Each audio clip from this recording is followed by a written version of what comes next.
باتیں سنی جاتی ہیں، سنائی جاتی ہیں تو رحمت ربانی کا نزول ہوتا ہے۔ عند ذکر الصالحین تنزل الرحمہ، اللہ کے نیک بندوں کا ذکر کیا جائے تو اللہ کی رحمتیں اترتی ہیں۔ تو جب ذکر شیخ عبد القادر جیلانی کا ہو، جب ذکر پیروں کے پیر کا ہو، جب ذکر جو ہے دستگیر کا ہو، تو پھر رحمتوں کی چھما چھم بارشیں ہوں گی، اور ان بارشوں میں ہم اور آپ نہا رہے ہیں۔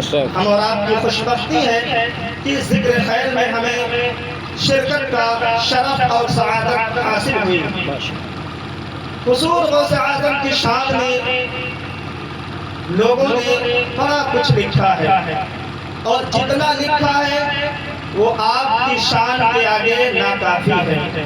ایسا نہیں کہ لوگوں نے غوث اعظم کی شان جتنی تھی اتنی بیان کر دی، لوگوں نے اپنی اپنی استعداد و علم صلاحیت کے اعتبار سے بیان کی۔ میں اسی طریقے سے انشاءاللہ سنجیدگی کے ساتھ بات کروں گا۔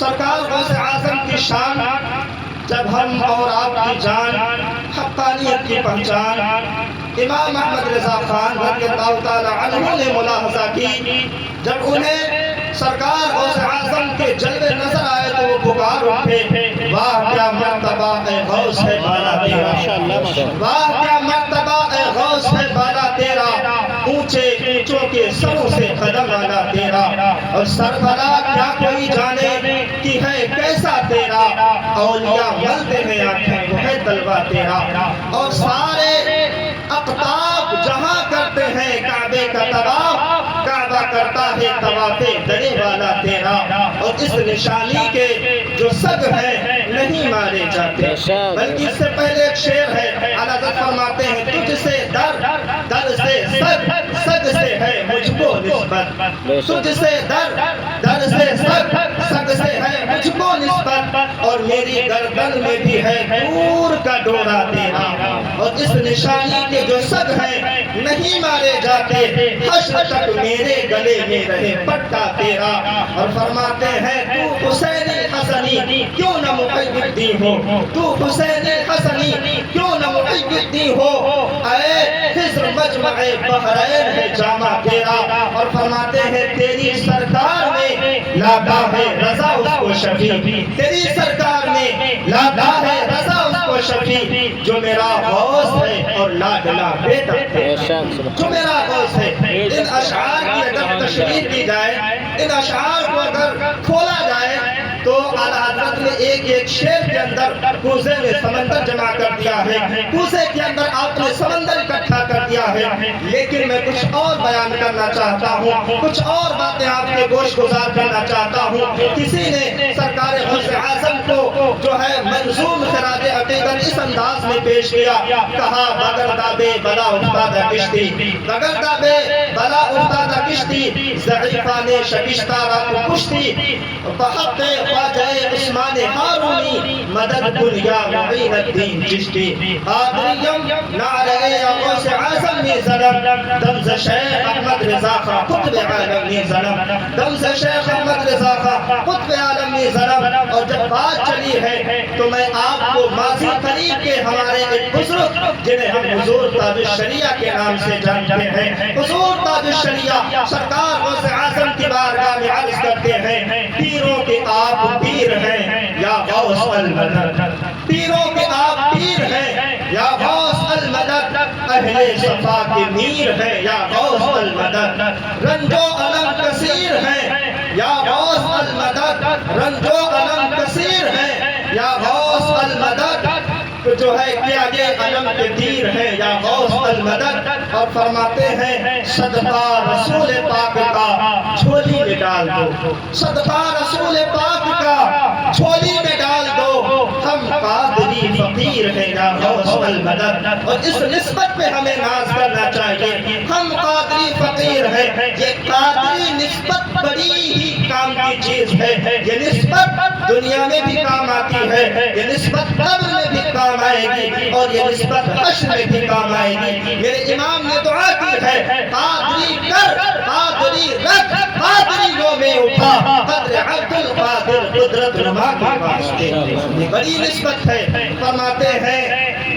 کہ صدقہ رسول پاک کا جھولی میں ڈال دو، ہم قادری فقیر ہیں یا غوث المدد۔ اور پھر آخر میں فرماتے ہیں دل کی سنائے اختر دل کی زبان میں، دل کی سنائے اختر دل کی زبان میں، کہتے بہتے نیر ہے یا غوث المدد۔ نیر کہتے ہیں آنسو کو، کہتے ہیں کہ دل کی سنائے اختر دل کی زبان میں۔ بندہ جب دل سے بات کرتا ہے، جب دل عرض کرتا ہے، جب دل کچھ کہہ رہا ہوتا ہے، زبان نہیں چل پاتی، دل بولتا ہے اور آنکھوں سے آنسو جاری ہوتے ہیں، آنکھوں سے آنسو ٹپکتے ہیں۔ فرماتے دل کی سنائے اختر دل کی زبان میں، کہتے یہ بہتے نیر ہے یا غوث المدد، کہتے یہ بہتے نیر ہے یا غوث المدد۔ غوث اعظم کون ہے؟ غوث اعظم آپ کا بیک گراؤنڈ کیا ہے اور آپ کی زندگی سے ہمیں کیا تعلیم ملتی ہے؟ اتنے دنوں سے ہم 11ویں شریف منا رہے ہیں، بچپن سے ہم 11ویں شریف مناتے آئے ہیں، لیکن ان کی مبارک زندگی سے ہم نے اب تک سیکھا کیا ہے، یہ ہمیں غور کرنا ہے۔ سرکار غوث اعظم کا ذکر ہم سنتے آئے ہیں، کرتے آئے ہیں، لیکن آپ کی زندگی سے ہم نے سبق کیا حاصل کیا ہے؟ ہم نے کیا صرف غوث اعظم کی دیگیں پکائی ہے؟ کیا صرف غوث اعظم کے نام سے 2 گھنٹے کی محفل خرچ کر کے ہم نے جو ہے قاضی ہونے کا پتہ کر دیا؟ آج ہمیں غور کرنا ہے کہ غوث اعظم کے وہ پیغامات، وہ افکار و نظریات جو آپ نے دیے اور زندگی بھر ان کی حفاظت آپ نے کی، وہ ہمارے اندر پائے جاتے ہیں کہ نہیں پائے جاتے؟ غوث اعظم رضی اللہ تعالیٰ عنہ، میں نے جو آیت پاک پڑھی ہے، اللہ فرماتا ہے ان الذین آمنوا وعملوا الصالحات سیجعل لهم الرحمن ودا۔ بے شک وہ ایمان والے جو کیا کرتے ہیں؟ اچھے عمل کرتے ہیں، اعمال صالحہ کرتے ہیں، تو اللہ تعالی مخلوق کے دل میں ان کی محبت پیدا فرما دیتا ہے۔ سَيَجْعَلُ لَهُمُ الرَّحْمَنُ وَدًّا، اللہ لوگوں کے دلوں میں ان کی محبت پیدا کر دیتا ہے۔ اور سنو، حدیث قدسی ہے، اللہ تبارک و تعالیٰ جب کسی بندے سے محبت فرماتا ہے، کسی بندے کو اپنا محبوب بنا لیتا ہے، تو حضرت جبریل کو حکم دیتا ہے، اے جبریل اطراف و اکناف عالم میں جاؤ اور اعلان کر دو کہ اللہ فلاں بندے سے محبت کرتا ہے، اے اہل زمین تم بھی اس سے محبت کرو۔ یہی وجہ ہے اللہ کے ولی سے صرف انسان نہیں بلکہ جانور بھی محبت کیا کرتے ہیں۔ اللہ کے ولی سے پانی، آگ، ہر مخلوق محبت کیا کرتی ہے۔ کیوں؟ کیونکہ یہ اعلان من جانب اللہ ہوتا ہے۔ اللہ حضرت جبریل کے ذریعے سے اعلان فرماتا ہے، میں فلاں بندے سے محبت کرتا ہوں، تم بھی اس سے محبت کرو۔ اور غوث اعظم تو اللہ کے محبوب ہے، یہی وجہ ہے غوث اعظم کی محبت اللہ نے ہمارے سینوں کے اندر پیدا فرمائی۔ غوث اعظم رضی اللہ تعالیٰ عنہ کوئی 100-200 سال جو ہے آپ کو مثال فرمائے نہیں ہوئے۔ غوث اعظم رضی اللہ تعالیٰ عنہ کی ولادت 470 ہجری کے اندر ہوئی اور اس وقت 1447 ہجری چل رہی ہے۔ تقریباً آپ کو 900 سال کا زمانہ ہو گیا اس دنیا سے پردہ فرمائے ہوئے۔ 900 سال! یہاں تو لوگ اپنے والد کو 40ویں تک یاد نہیں رکھتے، لوگ جو ہے تیجے کی فاتحہ کر کے پھر ویسے ہی زندگی گزارنا شروع کر دیتے ہیں۔ میں نے 40ویں کی فاتحہ میں اولادوں کو ہنستا ہوا دیکھا ہے، میں نے بچوں کو اپنے والد کو اپنی ماں کو بھولتے ہوئے دیکھا ہے۔ لوگ تو اپنے والد کو 1 سال تک یاد نہیں رکھ پاتے۔ کیا بات ہے کہ ہم 900 سال ہو گئے غوث اعظم کا ذکر آج بھی کر رہے ہیں، غوث اعظم کا چرچا آج بھی کر رہے ہیں، اور صرف آج نہیں، جب تک دنیا رہے گی، ایمان والے رہیں گے، غوث اعظم کا چرچا ہوتا رہے گا، غوث اعظم کا ذکر ہوتا رہے گا۔ کیوں؟ کیونکہ اللہ نے ان کی محبت کو مخلوق کے دلوں کے اندر پیدا فرما دیا ہے، لوگوں کے دلوں کے اندر ان کی محبت کو راسخ کر دیا گیا ہے۔ ہم اپنے باپ کو بھول سکتے ہیں، دادا کو بھول سکتے ہیں، لیکن اللہ کے ولیوں کی محبت ہمارے سینوں میں بٹھا دی گئی ہے، اور یہ ایمان والوں کو ملتا ہے۔ ولیوں کی محبت ایمان والوں کو نصیب ہوتی ہے، یہ ہر کسی کے نصیب میں نہیں آتا ہے۔ ہے، ہر کسی کو یہ اعزاز نہیں ملتا ہے، ایمان والوں کے دلوں میں ولیوں کی محبت ہوتی ہے۔ تو غوث اعظم کون ہے؟ 470 ہجری میں شہر ملک ایران کے ایک شہر جیلان کے اندر آپ جو ہے پیدا ہوتے ہیں، اس دنیا کے اندر تشریف لاتے ہیں، اور اس دن کیا تھا؟ پہلی رمضان شریف تھی۔ ایک رمضان شریف تھی جب غوث اعظم پیدا ہوئے، ایک رمضان شریف۔ اور غوث اعظم رضی اللہ تبارک و تعالی عنہ وہ ہے کہ ابھی آپ پیدا نہیں ہوئے تھے کہ آپ سے پہلے اولیاء نے غوث اعظم کی آمد کا مژدہ سنانا شروع فرما دیا۔ جس طرح میرے آقا علیہ السلام کی جلوہ گری نہیں ہوئی تھی اور انبیاء علیہ السلام نے اپنے اپنے دور کے اندر اپنی اپنی امتوں کو آگاہ فرمایا تھا، میرے بعد وہ آنے والے ہیں، میرے بعد وہ نبی آخر الزمان آنے والے ہیں بلا تشبیہ و تمثیل، اسی طریقے سے غوث اعظم ابھی پیدا نہیں ہوئے ہیں کہ آپ کی آمد کا تذکرہ اولیاء کرام کر رہے ہیں، آپ کی آمد کا تذکرہ ذکر اولیاء کرام کر رہے ہیں۔ میں کچھ نام آپ کے سامنے لینا چاہتا ہوں۔ ایک بہت بڑے اللہ کے ولی ہیں جن کا نام حضرت شیخ ابو بکر بطائفی ہے رضی اللہ تعالیٰ عنہ، شاید یہ نام آپ نے نہ سنا ہوگا۔ شیخ ابو بکر بطائفی رضی اللہ تعالیٰ عنہ یہ وہ ہے جنہیں سرکار سیدنا صدیق اکبر نے خواب میں اپنی چادر مبارک عطا فرمائی۔ اتنے بڑے یہ بزرگ ہیں شیخ ابو بکر بطائفی، خواب میں، اور جب آپ کی آنکھ کھلی تھی، بیدار ہوئے تھے، تو وہ چادر آپ کے کندھوں پہ موجود۔ ہم اور آپ بھی خواب دیکھتے ہیں، بڑی ساری چیزیں خواب میں ہمیں ملتی ہیں، لیکن آنکھ کھولتے ہیں تو خواب محض خواب ہوتا ہے، لیکن انہیں جو صدیق اکبر نے چادر دی وہ ان کے کندھوں پہ موجود تھی۔ وہ شیخ ابو بکر بطائفی رضی اللہ تعالیٰ عنہ وہ بزرگ ہیں جن کا یہ اعجاز ہے کہ خود فرماتے ہیں جو بدھ کے دن 40 بدھ میری قبر کی زیارت کر لے گا وہ جہنم کی آگ سے آزاد ہو جائے گا۔ خود فرماتے ہیں جو میرے روضے میں داخل ہو گیا وہ جہنم سے آزاد ہے۔ اور آج بھی ان کی یہ کرامت موجود ہے کہ آج بھی ان کی مزار شریف کے پاس نہ کوئی چیز جل سکتی ہے، نہ کچھ پکایا جا سکتا ہے۔ یہ دنیا میں ان کی کرامت ہے، وہاں پر کچھ نہیں پکایا جا سکتا۔ انہوں نے اپنے دور میں، ابھی غوث اعظم پیدا نہیں ہوئے تھے، ابھی غوث اعظم تشریف نہیں لائے تھے، آپ اپنے مریدین کے درمیان ارشاد فرماتے ہیں لوگوں سنو، عراق کے اندر 8 ایسے اللہ کے ولی ہوں گے جو درجہ غوثیت پر قطبیت کے مقام پر فائز ہوں گے۔ ان میں سے انہوں نے کئی نام لیے، حضرت جنید بغدادی، حضرت سید سبتی، حضرت معروف کرفی اور بہت سارے نام۔ آخر میں فرمایا ایک اللہ کے ولی جن کا نام حضرت سیدنا عبد القادر الجیلانی ہوگا، وہ عراق کے اندر وہ قطب الابدال کے درجے کے اوپر فائز ہوں گے۔ لوگوں نے پوچھا حضور غوث اعظم کون ہے، شیخ عبد القادر جیلانی کون ہے؟ تو آپ نے فرمایا یہ عجمی سید ہوں گے اور یہ حسینی حسنی سید ہوں گے، اور جب یہ قطب الابدال کے درجے پر فائز ہوں گے اور اللہ کے حکم سے یہ بغداد کی جامع مسجد پر بیٹھ کر منبر پر اعلان کریں گے قدمی ہادی علی رکبت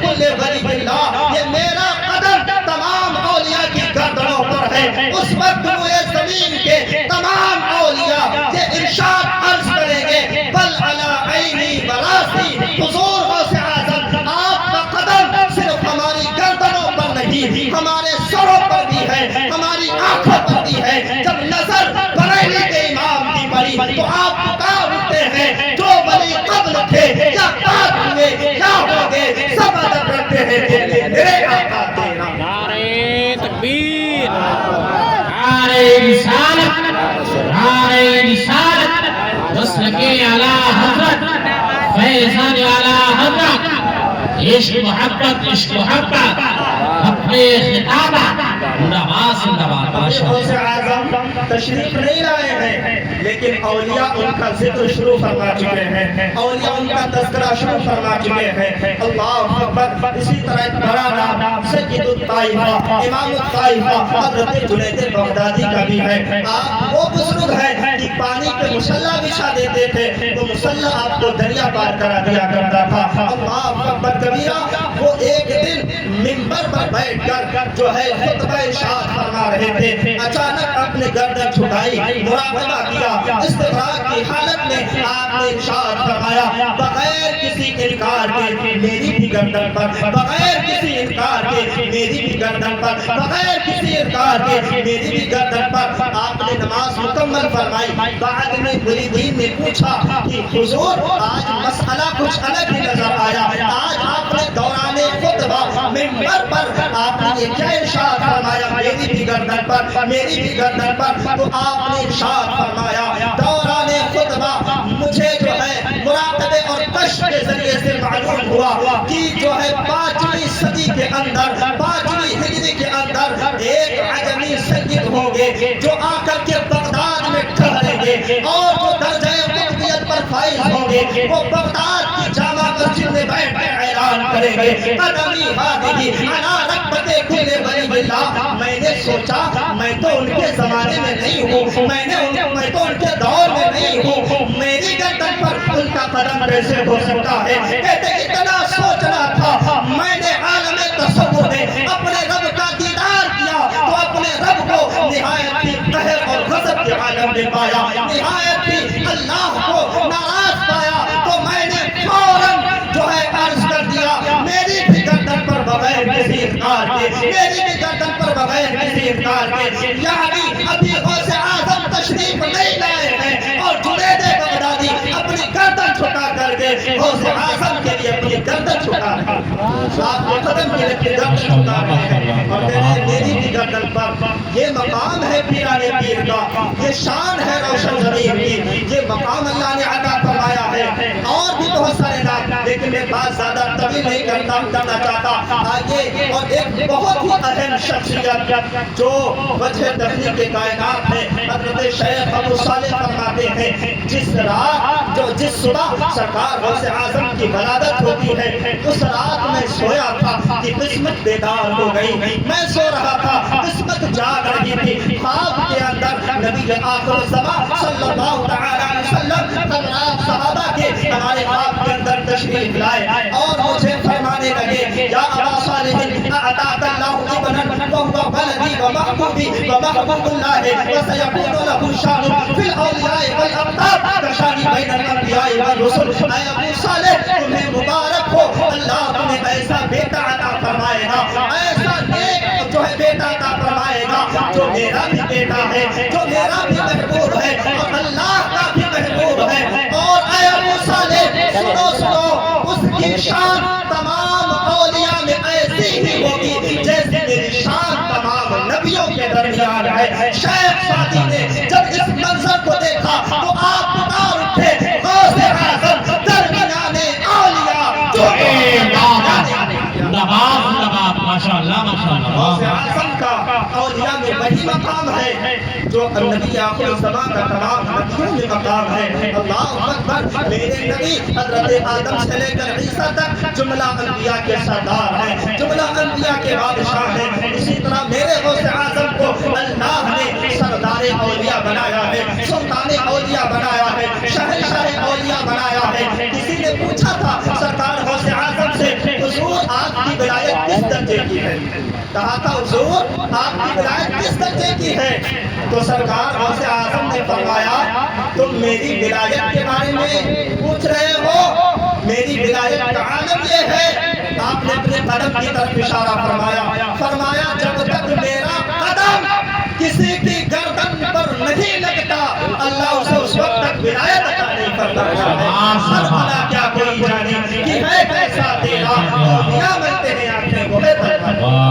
یہ غوث اعظم کی ولایت اور آپ کی عظمت جو ہے عظمت کا مقام ہے، آپ کی عظمت اس طریقے کی ہے۔ اللہ اکبر، اولیاء کرام نے آپ کی عظمت کے قصیدے پڑھے ہیں، آپ کی عظمت کے خطبے پڑھے ہیں۔ اللہ اکبر، آپ جو ہے ایک رمضان سے پیدا ہوتے ہیں۔ اب میں آپ کی توجہ اس جانب دلانا چاہتا ہوں کہ غوث اعظم نے اپنی زندگی گزاری کیسے ہے، اور ہم قادری ہیں، ہماری زندگی کیسے گزر رہی ہے، ہم کیسے زندگی کو ترتیب دے رہے ہیں۔ اللہ اکبر، غوث اعظم ایک رمضان شریف کو پیدا ہوتے ہیں۔ ام الخیر فاطمہ آپ کی والدہ ہیں، ام الخیر فاطمہ نے دودھ پیش فرمایا۔ سرکار غوث اعظم دودھ نہیں پی رہے ہیں، سرکار غوث اعظم دودھ نہیں نوش فرما رہے ہیں۔ اب جو ہے والدہ محترمہ حیرت میں پڑ جاتی ہے، چاند جیسا بیٹا ہے، جو چمکتا ہوا چہرہ ہے، روشن چہرہ ہے، لیکن کیا بات ہے، بیٹا دودھ نہیں پی رہا ہے اور اولاد کھانا نہ کھائے، پھر ماں کو تسلی کیسے ہو سکتی ہے؟ بیٹا کھانا نہ کھائے، بیٹا بھوکا ہو، ماں کو قرار کیسے آ سکتا ہے؟ انہوں نے کہا شیخ ابو صالح سے آپ جائیں، کسی طبیب کو بلا کر کے آئیں، کسی حکیم کو بلا کر کے آئیں، کسی ڈاکٹر کو بلا کر کے آئیں، لگتا ہے میرا بیٹا بیمار ہے۔ تو آپ مسکرانے لگے، فرمایا نا شام تک انتظار کرتے ہیں، مغرب تک انتظار کرتے ہیں، مجھے ایسا لگتا ہے میرا بیٹا روزے سے ہے۔ کہا کیوں؟ کہا اس لیے کہ اس کی ولادت سے پہلے پیارے آقا میرے خواب میں آئے تھے اور مجھے بشارت دے کر کے گئے تھے، اس لیے ہم انتظار کرتے ہیں، اگر اس نے مغرب کے بعد دودھ نہیں پیا تو ہم کسی طبیب کو لائیں گے۔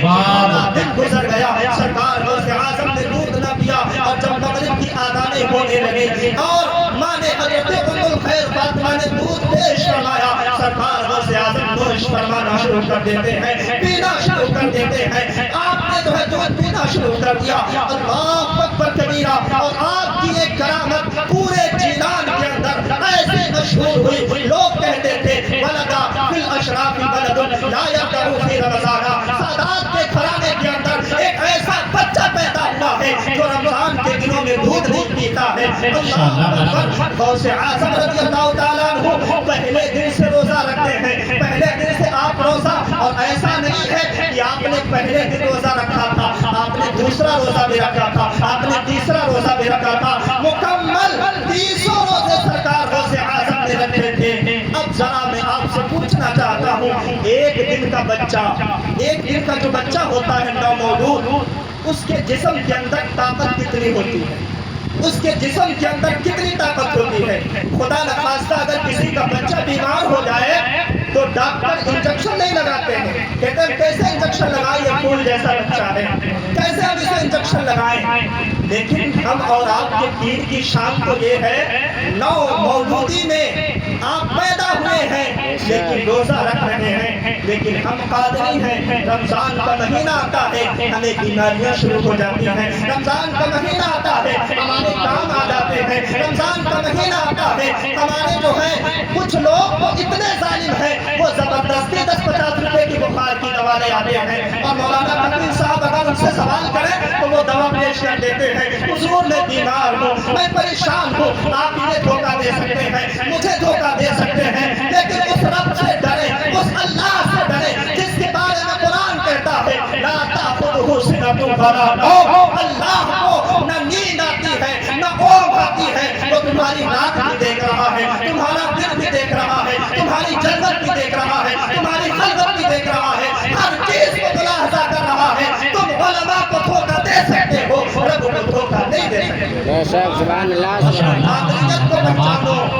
تم کس کے غلام ہو، کس کی غلامی کا کم کرتے ہو، اور تمہارا حال کیا ہے۔ اور روزہ دار بھی قسم قسم کے ہوتے ہیں، کچھ روزہ دار تو وہ ہوتے ہیں جو شروع میں تو روزہ رکھتے ہیں، 2-4 روزے رکھے، بظاہر جسم کے اندر نقاہت کمزوری آئی اور روزہ رکھنا چھوڑ دیا، فوراً روزہ رکھنا ترک فرما دیا، روزہ رکھنا چھوڑ دیا۔ اللہ اکبر۔ اور کچھ تو ایسے ہیں جو کہتے ہیں میں نے پہلا